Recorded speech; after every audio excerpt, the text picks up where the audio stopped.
ஏன் ஏரியாவுக்கு நீ வந்து நீ பேசிட்டு போயிருக்க, என்னோட ஆசிரியரை வந்து நீ வந்து அவமானப்படுத்திட்டு போயிருக்கிற.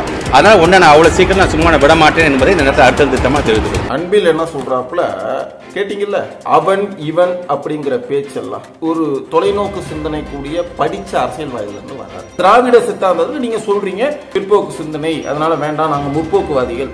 சரியா, உன் விஷயத்துக்கே வரட்டும். ஆனா மரியாதை குறைவா இப்படிதான் பேச சொல்லி உங்கள் பெரியாரிசம் அம்பேத்கரிசம் எல்லாம் சொல்லி கொடுத்துருக்கா. இந்த அன்பரசன் ஒரு அமைச்சர் மோடியையே கிழிச்சு தொங்க விட்டுறேன்னாரு, நாசம் பண்ணிடுவேன்னாரு. இதே இந்த காவல்துறை, இந்த அரசாங்கம், இந்த நீதிமன்றம் வேடிக்கை தான் பார்த்துச்சு. அதே மாதிரிதான் இவரு மோட்டிவேஷன் ஸ்பீச் பண்ண வர அத்தனை பேருமே அமேன் இவன் பேசி அவங்க வீட்டு வேலைக்காரனா. ஆன்மீகம் இல்லாமல் அரசியல் கிடையாது, ஆன்மீகமும் அரசியலும் இல்லாமல் கல்வியே கிடையாது. ஒரு IAS படிக்கணும், IPS படிக்கணும்னா பேசிக்கா நீ ஆன்மீகம் தெரிஞ்சிருக்கணும், அரசியல் தெரிஞ்சிருக்கணும். ஒரு போலீஸ் டிபார்ட்மெண்ட்டுக்கு வேலைக்கு போறீங்க, சாதாரண கான்ஸ்டபிள் வேலையில இருந்து கமிஷனர் வேலைக்கு வரைக்கும் எதுவா இருந்தாலும் பேசிக் பொலிட்டிக்கல் சயின்ஸ் தெரிஞ்சிருக்கணும். கர்மா எப்படி சொல்லி கொடுக்கிறது, அது இல்லன்றீங்க. இல்ல இருக்கு. இரண்டாவது விஷயம், இருக்குது என்பதை நிரூபி, இல்லை என்பதையும் நிரூபி.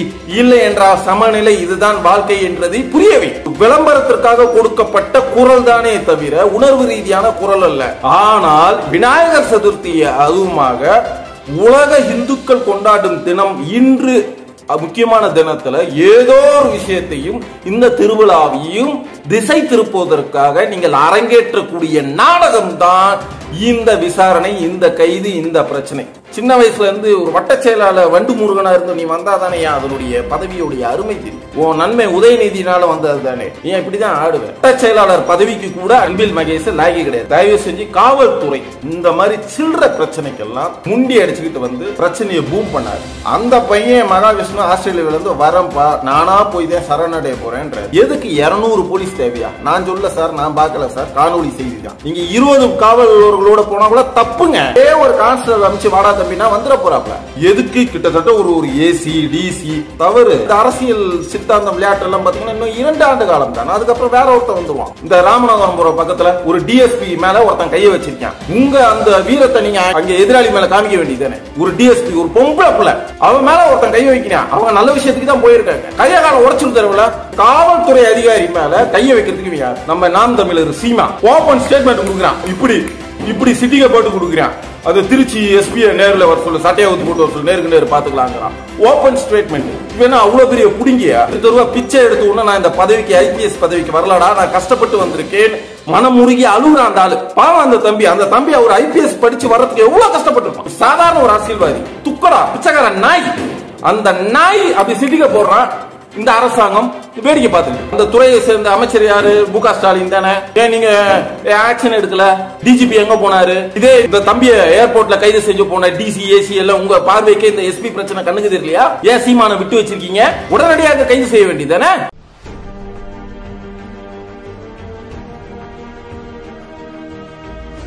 அதுக்கப்புறமா ஏரியாவுக்குள்ள வந்துட்டு உன்னை நான் சும்மா விட மாட்டேன். சரி, 5 வருடம் தான் இந்த அரசாங்கம். அதுக்கப்புறம் XYZ யாரோ வருவாங்க. காவல்துறைக்கு உண்மையிலே நடுநிலையா தான் செயல்படுறீங்களா? அந்த பையன் என்ன தீவிரவாதியா சொல்லுங்க. அவன் ஆஸ்திரேலியாவில இருந்து அவனுடைய ட்விட்டர் பக்கத்துல நான் இந்தியாவுக்கு வர போறேன், அன்பில் பொய்யாமொழி நேரடியாக பார்த்து விளக்கம் கொடுக்க போறேன்னு ஓப்பனா சொல்றாரு. போலீஸையும் நேரடியா பார்க்க ஓப்பனா ஒரு ஸ்டேட்மெண்ட் வருது. ஓகேங்களா? நீங்க உங்களுடைய உளவு படை மூலம் தேடி கண்டுபிடிச்சி அந்த பயல போய் நீங்க அரெஸ்ட் பண்ணல.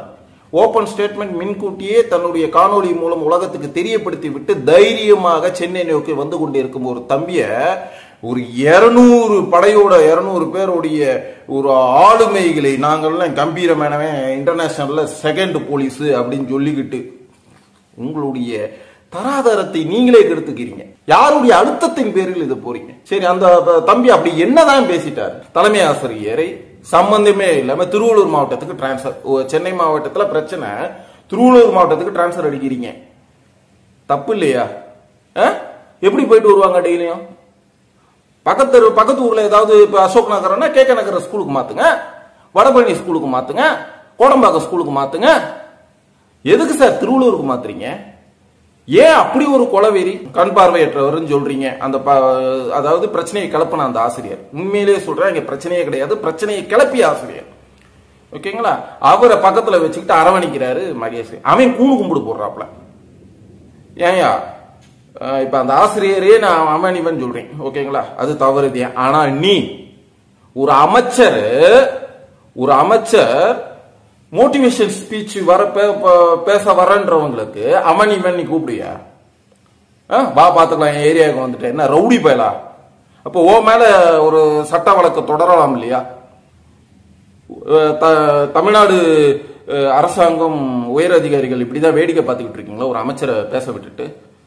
உயர் நீதிமன்ற தலைமை நீதிபதிகள் இந்த அமைச்சர் பேச்சை கேட்டுக்கிட்டு ஏன் தானா முன் வந்து ஒரு வழக்கு தொடரலாமே? ஏன் வழக்கு தொடரல சொல்லுங்க? அடுத்த செகண்ட் ஒரு நோட்டீஸ் அனுப்பலாமே மினிஸ்டருக்கு, நீ இந்த மாதிரி பேசுறது தப்புன்னு.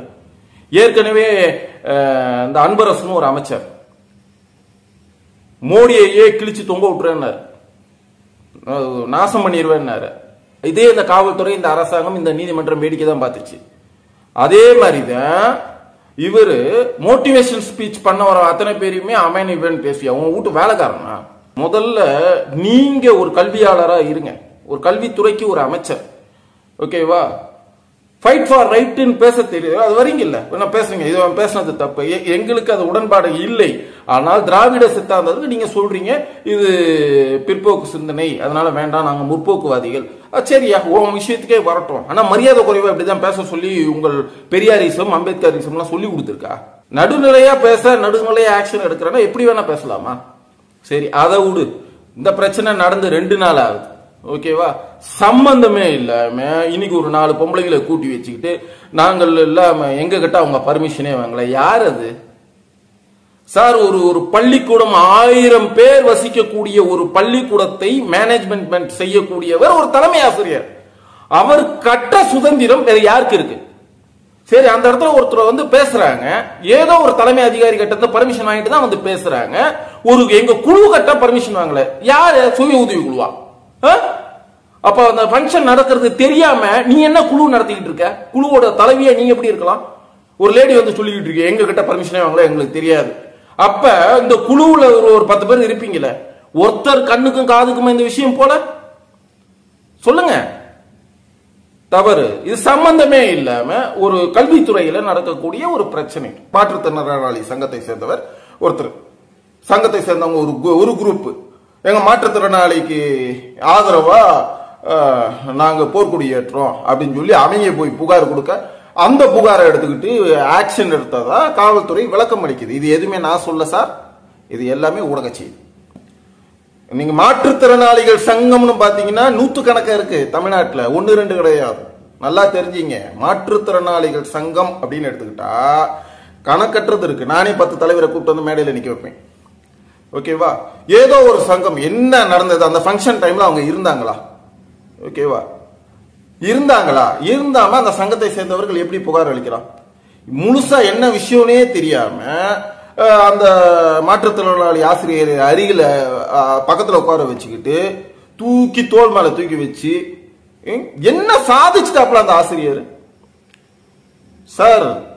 அவங்க மாற்றுத்திறன் உடல் ஊனமுற்றவர் மாற்றுத்திறனாளிங்கிற ஒரே காரணத்தை வச்சுக்கிட்டு அவங்கள தூக்கி வச்சிருக்கிறதாகவும் அசிங்கப்படுத்துறதாகவும் ஒரு அரசியல் நாடகத்தை நடத்தாதீங்க. அத்தனையும் அவர்கள் சமுதாயத்திற்கு ஒரு இழிவு.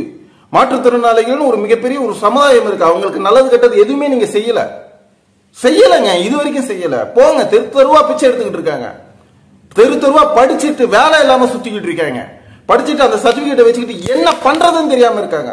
எத்தனையோ மற்ற மாற்றுத்திறனாளிகள் கடந்த காலங்கள்ல, கடந்த ஆட்சியிலே இருக்கட்டும் இந்த ஆட்சியிலே இருக்கட்டும், இதே சட்டமன்ற பேரவை வளாகத்தில் வந்து உட்கார்ந்துக்கிட்டு போராடி இருக்காங்க. அவங்களெல்லாம் ஏறி மிதிச்சுட்டு போனவங்க தான் இந்த எம்எல்ஏ எம்பி அமைச்சருங்கெல்லாம்.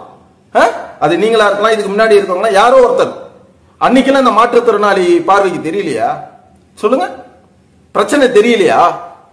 ஏதோ ஒரு விஷயம், அவன் நல்ல விஷயம் தான் பேசுறான், ஓகேங்களா? ஆன்மீகம் இல்லாமல் அரசியல் கிடையாது, ஆன்மீகமும் அரசியலும் இல்லாமல் கல்வியே கிடையாது. ஒரு ஐஏஎஸ் படிக்கணும், ஐபிஎஸ் படிக்கணும்னா பேசிக்கா நீ ஆன்மீகம் தெரிஞ்சிருக்கணும், அரசியல் தெரிஞ்சிருக்கணும், ஓகேங்களா? ஒரு போலீஸ் டிபார்ட்மெண்ட்டுக்கு வேலைக்கு போறீங்க, சாதாரண கான்ஸ்டபிள் வேலையில இருந்து கமிஷனர் வேலைக்கு வரைக்கும் எதுவா இருந்தாலும் பேசிக் பொலிட்டிக்கல் சயின்ஸ் தெரிஞ்சிருக்கணும். அப்பதான் அந்த ஆளுமைக்கு வர முடியும். சோ இது ஃபேக்ட். நீ அதை எப்படி நீங்க மூடி மறைக்கலாம்? பசங்களுக்கு எப்படிதான் ஆன்மீகத்தை நல்ல விஷயத்த சொல்லி கொடுக்கறது? ஒரு பிளஸ் ஒரு மைனஸ் எப்படி சார் சொல்லி கொடுக்கிறது? எப்படி சொல்லி கொடுக்கிறது? கர்மா எப்படி சொல்லி கொடுக்கிறது?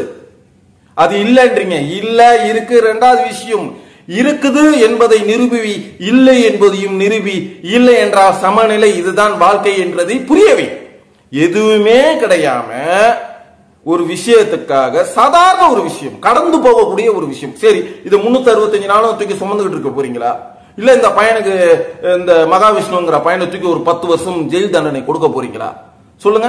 இல்ல இந்த மாற்றுத்திறனாளி பார்வையற்றோர் சிஇஓ ஆக்கிற போறீங்களா? அந்த ஆசிரியர் ஒரு விளம்பர, அதாவது அவருடைய என்ன எனக்கு கஷ்டமா இருக்கு சொல்லவே, ஒரு விளம்பரத்துக்காக அந்த மனுஷன் குரல் கொடுத்துட்டான். இதுல எல்லாம் ஒரு விஷயமும் கிடையாது. விளம்பரம், ஒரு விளம்பர பிரியருக்காக. அந்த ஹெட்மாஸ்டரையும் கூட வேலை செய்யற, பணி செய்யற டீச்சருங்களை இந்த ஆளை பத்தி விசாரிச்சாதான் தெரியும். ஒரு விளம்பரத்திற்காக கொடுக்கப்பட்ட குரல் தானே தவிர உணர்வு ரீதியான குரல் அல்ல. ஆனால் விநாயகர் சதுர்த்தியை அதுவுமாக உலக இந்துக்கள் கொண்டாடும் தினம் இன்று, முக்கியமான தினத்துல ஏதோ ஒரு விஷயத்தையும் இந்த திருவிழாவையும் திசை திருப்புவதற்காக நீங்கள் அரங்கேற்றக்கூடிய நாடகம் தான் இந்த விசாரணை, இந்த கைது, இந்த பிரச்சனை. இதுல பாதிக்கப்பட்டது யார் தெரியுங்களா? சொல்லுங்க, யாரு? வருங்காலத்துல பயன்பெறக்கூடிய மாணவர்கள் சமுதாயம். இனிமே பள்ளிக்கூடத்தை நோக்கி ஏதாவது மோட்டிவேஷன் ஸ்பீச் எவனாவது வருவானா? சொல்லு. அவன் இவன்லாம் பேச ஒரு அமைச்சரா நீ? இதே வாடா போடான்னு வேற யாருன்னா அசிங்கமா திட்டினா?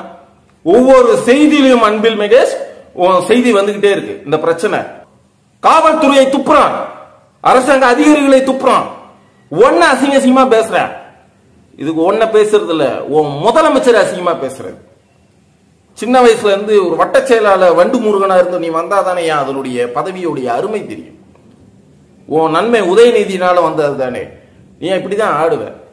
ஆல்ரெடி 3 வருஷம் போயிடுச்சு, இன்னும் 2 வருஷம். ஓகேவா? நிச்சயமா அடுத்தது ஒன்ன தூக்கி போட்டு எடப்பாடி பழனிசாமி தான் வந்து உட்கார போறாரு. சத்தியமா நீ அந்த இடத்துல இருக்க போறது கிடையாது. ஓகேவா? வட்ட செயலாளர் பதவிக்கு கூட அன்பில் மகேஷ் லாய்க்கே கிடையாது. வட்ட செயலாளர் பதவிக்கு கூட நீ லாய்க்கே கிடையாது. நீ எல்லாம் அமைச்சரா எப்படி வந்தன்றது உலகத்துக்கு தெரிஞ்ச விஷயம். ஓகேவா? கூடிய விரைவில் இன்னும் 2 வருட காலத்துல, ஓகேங்களா, அதிகபட்சம் உன்னை வீட்டுக்கு அனுப்பிச்சிருவாங்க. ஒன்னும் இல்ல, திமுக அரசாங்கத்தை வீட்டுக்கு அமைச்சிட்டு எடப்பாடி பழனிசாமிங்கிற ஒரு ஆளுமை தான் அந்த இடத்துல வந்து உட்கார போறாரு. 2 விஷயம் தானே தமிழ்நாட்டில் ஆடுறீங்க. ஒன்னு ஏடிஎம்கே, ஒன்னு டிஎம்கே. ஏடிஎம்கே டிஎம்கே 5 வருஷம் நீ, 5 வருஷம் நான், 10 வருஷம் நீ, அடுத்த 5 வருஷம் நான். இப்படிதான் இன்னொரு 5 வருஷம் நீ வாழலாம் ட்ரை பண்ணா கூட முடியாது. 100% இந்த வாய்க்கா மிகப்பெரிய ஆறா உருமாகி திரும்ப உங்களை எல்லாம் தூக்கி தூர போட்டுட்டு எடப்பாடி வந்து உட்காரதான் போறாரு.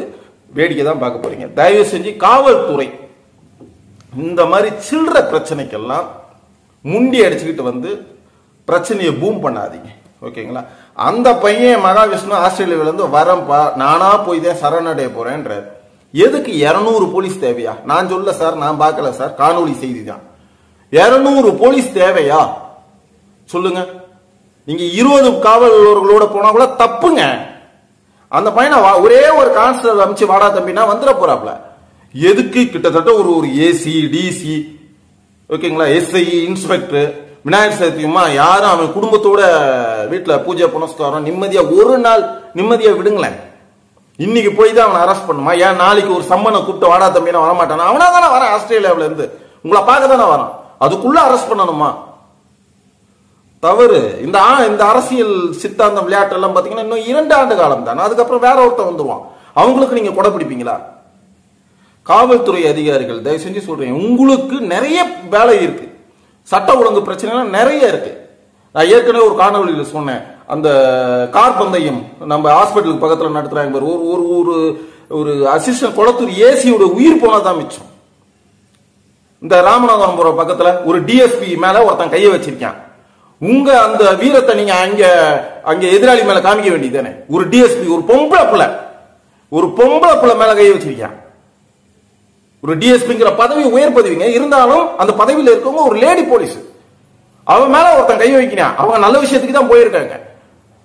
கைய கால உடைச்சு தருவல ஒரு காவல்துறை அதிகாரி மேல கையை வைக்கிறதுக்கு யார்?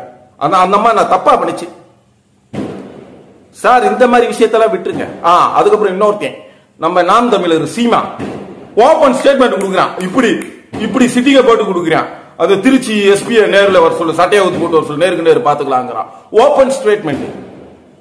இவன் என்ன அவ்வளவு பெரிய புடுங்கியா? இவன் முத பொண்டாட்டி விஜயலட்சுமி 1008 கேஸ் கொடுத்துருக்கு.